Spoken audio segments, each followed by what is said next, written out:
अस्सलाम वालेकुम dear students, hope you are well. आज हम chapter 4 exercise 4.3 question number 8 solve करने जा रहे हैं। स्टूडेंट क्वेश्चन 8 की स्ट्रक्चर में है as a statement Fatima invested 6 lakh at the rate 9% for 3 years. Fatima ने इन्वेस्ट किया है 6 लाख रुपए 9% के हिसाब से 3 साल में, और and 4 lakh at the rate 8% for 4 year. और इसने दूसरी इन्वेस्टमेंट भी की है जो कि 4 साल के लिए है, और उसमें जो रुपीज़ उसने इन्वेस्ट किए थे वो 4 लाख है 8% के हिसाब से। फाइंड टोटल प्रॉफिट, यानी दोनों का जो प्रॉफिट है वो हमने मालूम करना है। तो ये क्वेश्चन चूँकि 2 स्टेटमेंट में मुश्तमिल है, तो 2 वेरिएबल्स है, तो हम इस क्वेश्चन को 2 हिस्सों में लेके चलेंगे। तो यहाँ हम लिख लेते हैं, सोल्यूशन लिखने के बाद प्रिंसिपल वो वैल्यू जो कि एक्चुअल अमाउंट होती है वो प्रिंसिपल में आती है। प्रिंसिपल जो कि इन्वेस्टेड फातिमा ने जो इन्वेस्ट किया था इसको हम पी से ज़ाहिर करेंगे, और इज़ इक्वल टू रुपीज़ की फॉर्म में है जो कि है 6 लाख।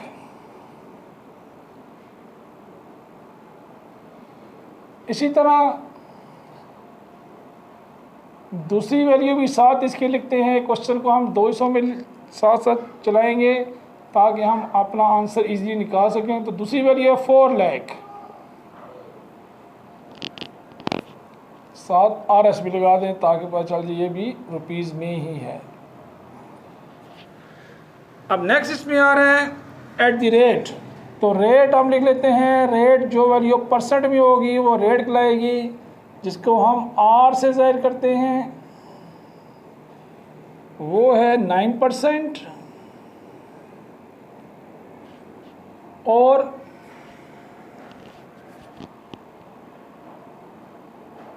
दूसरी वैल्यू का जो परसेंट है वो 8 है।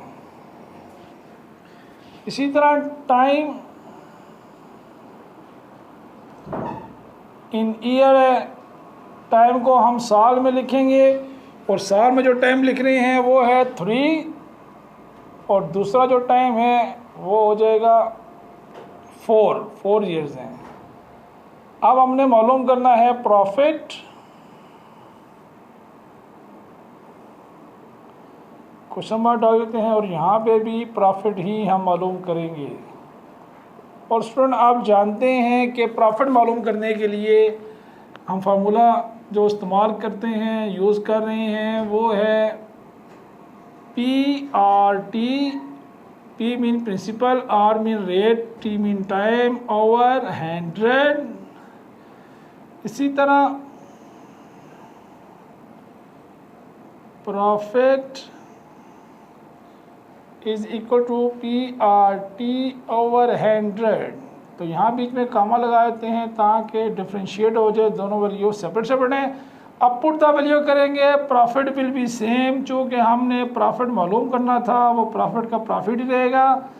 नेक्स्ट में हम वैल्यू लगा देंगे प्रिंसिपल की, और प्रिंसिपल कितना है 6 लाख,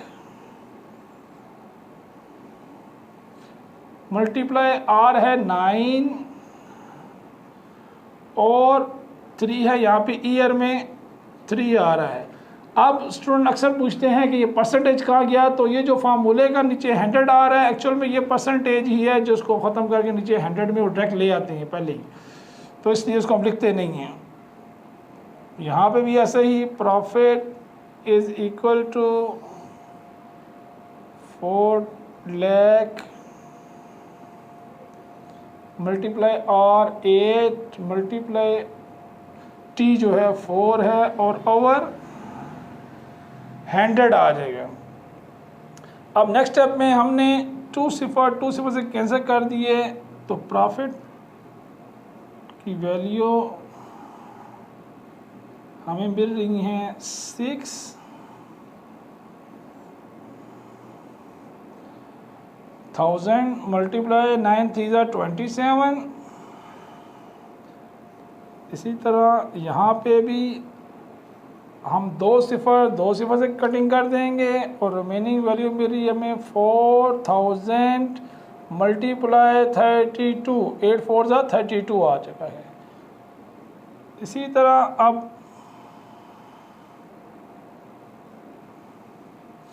प्रॉफिट है 6,000 को मल्टीप्लाई करेंगे 27 के साथ, 6,000 मल्टीप्लाई 27, 7 0 0, 7 0 0, 7 0 0 और 6 7 42, मल्टीप्लाई 2 0 0, 2 0 0, 2 0 0, 2 6 12,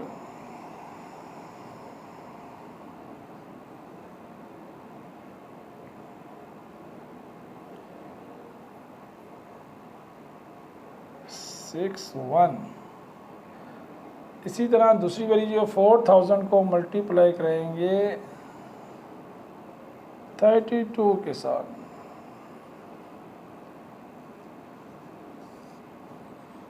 2 0 0, 2 0 0, 2 0 0, 2 4 8, 3 0 0, 3 0 0, 3 0 0, 3 4 12, 1 2 8 0 0। तो यहाँ पे हमने 6,000 को जब मल्टीप्लाई कराया था 27 के साथ, तो उस स्रोत में जो हमें वैल्यू मिली थी 162,000 यानी 1,62,000। इसी तरह जब 4,000 को हमने मल्टीप्लाई कराया 32 के साथ, तो उस स्रोत में जो हमें वैल्यू मिल रही है 1,28,000। इन दोनों वैल्यू को हम यहाँ पे लिख लेते हैं। यहाँ प्रॉफिट आ गया इस तरह की वैल्यू का 162,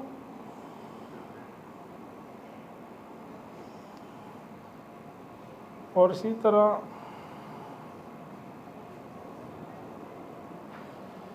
यहाँ जो वैल्यू मिल गई है 128,000। अब हमने यहाँ पे लिख लेना है टोटल प्रॉफिट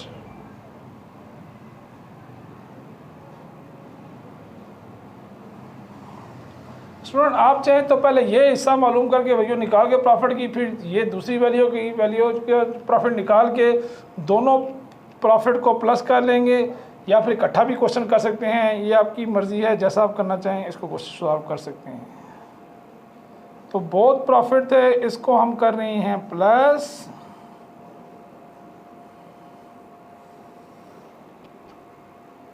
तो यहाँ पे लिख लेते हैं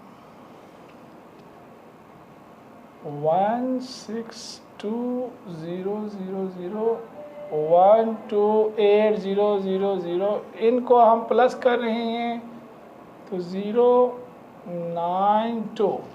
तो हमें वैल्यू मिली है 2,90,000। तो फातिमा ने जो इन्वेस्टमेंट की थी उस स्रोत में, उससे दोनों इन्वेस्टमेंट की स्रोत में जो वैल्यू उनको मिली थी टोटल प्रॉफिट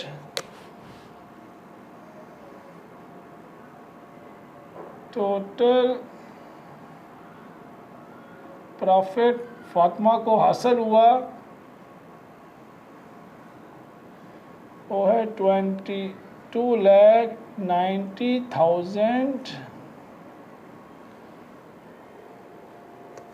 तो इसमें जो रिमेनिंग वैल्यू होगी इसको आप चाहे तो रेज आउट कर सकते हैं,